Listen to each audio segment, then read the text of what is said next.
ചെട്ടികുളങ്ങര കുംഭഭരണി സമയത്ത് നമ്മുടെ അവിടെ ഏത് വീട്ടിൽ വന്നാലും കഴിക്കാൻ കിട്ടുന്ന ഒരു കോമൺ വിഭവമാണ്. സിമ്പിളാണ്, വളരെ സ്വാദുള്ള ഒരു കറി, കൊഞ്ചും മാങ്ങ. കൊഞ്ചും മാങ്ങ എങ്ങനെയാണ് ചെട്ടികുളങ്ങര കുംഭഭരണിയുമായിട്ട് ബന്ധപ്പെട്ടിരിക്കുന്നത് എല്ലാവർക്കും അറിയാവുന്നൊരു കാര്യമായിരിക്കും. എന്നാലും അറിയാത്തവർക്ക് വേണ്ടിയിട്ട് ഒരു വിശ്വാസത്തിൻ്റെ കഥയാണ്. അതിങ്ങനെയാണ് ഞാൻ പറയാം. പ്രാദേശികമായ ഒത്തുകൂടലുകൾ ആഘോഷമാക്കിയ ഒരു ജനതയുടെ കാലം. അന്ന് നേരം കൊല്ലാനുള്ള എൻ്റർടൈൻമെൻറ്റ്സുകൾ വളരെ കുറവാണ്, ഇന്നത്തെ പോലെയല്ല കേട്ടോ. ഏത് തരം ഒത്തുകൂടലുകളിലും കിട്ടുന്ന വർത്തമാനവും സന്തോഷവും അവിടെ കിട്ടുന്ന കാഴ്ചകളുമൊക്കെ മനസ്സിൽ സൂക്ഷിച്ചു വെച്ച് അവരങ്ങനെ ഒരു വർഷം കാത്തിരിക്കും അടുത്ത ഇതേ ആഘോഷത്തിന് വേണ്ടി.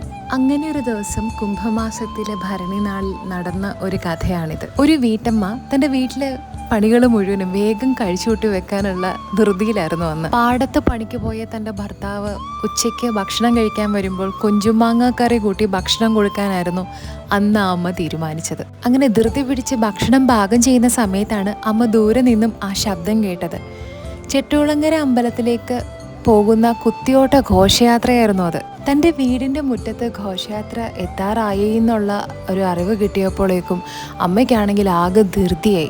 കൊഞ്ചുമാങ്ങ കറി ഒന്നും ആയതുമില്ല. എങ്കിലാട്ടെ എൻ്റെ ദേവി, ഈ കൊഞ്ചുമാങ്ങ കറി ഒന്ന് കാത്തോളണേന്ന് പറഞ്ഞിട്ട് ഈ അമ്മ വീട്ടിൽ നിന്ന് വേഗം ഘോഷയാത്ര കാണാൻ വേണ്ടി ഇറങ്ങി. അവിടുത്തെ കാഴ്ചകളൊക്കെ കണ്ട് സമയം പോയ കാര്യം അമ്മ ഓർത്തതുമില്ല. അതിനിടയ്ക്ക് കറിയുടെ കാര്യം മനസ്സിൽ വന്ന അമ്മ വേഗം വീട്ടിലേക്ക് ഓടി. കാര്യം ഭർത്താവ് വരുമ്പോൾ ഭക്ഷണം കൊടുക്കാൻ ഈ കറി വേണമല്ലോ. കറി ആകെ കരിഞ്ഞു പോയിട്ടുണ്ടാവും എൻ്റെ ദേവി എന്ന് കരുതി അടുക്കളയിലേക്ക് ഓടിച്ചെന്ന അമ്മ ഈ കാഴ്ച കണ്ട് ഞെട്ടി. ആരോ തന്റെ അടുക്കളയിലേക്ക് കയറി ഭക്ഷണം പാകം ചെയ്തിരിക്കുന്നു. ഒരു വാഴയില കൊണ്ട് മൂടി അതിന് മുകളിൽ കുറച്ച് പുഷ്പങ്ങളൊക്കെ ഇട്ടിട്ടാണ് ഈ കറി അടുപ്പിൽ നിന്നും വാങ്ങി വെച്ചിരിക്കുന്നത്.